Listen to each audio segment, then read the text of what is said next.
Welcome to Motivational Monday, where I review all the self-help and money matter books.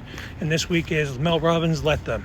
I gotta say, when I first saw Mel Robbins at a TED Talk, I just didn't, she wasn't for me, because when she jumped off the stage and she went back to the audience, it's like, I know that was just strictly for like a dramatic effect to kind of like control the audience, but like it was kind of, to me, it was kind of productive when you can hear the audience members say, like, you hear them talk and stuff. It's like, why do that? Because the whole point is like, I get why she did it. She wanted to be unique, but since then, it's like I've liked her in the sense where like she came up with ideas like 3, 2, 1, get up and get out of your depression. And she's built up a nice little empire. And this, I think, it's just her third book or fourth book. So when I read it, it was like, all right, I'm taking notes and I'm going through it. And I went through it in like 3 hours. I didn't listen to the audio.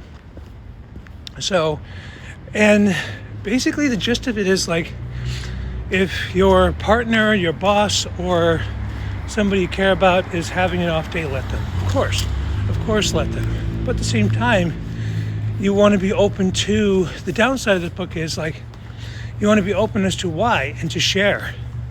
If you've ever been in a relationship and somebody's having an off day, it's like, hey, how can I help you? And the other thing is like, if they're having an off day and it starts to become like attacking, you also want to put up a good boundary. So this book doesn't really teach that. It just kind of goes into like little pockets, a bunch of little stories here and there as to why let them works, and why you should do that. If you're somebody that does have issues with boundaries and looking for a healthy way to set them, this book is not for you.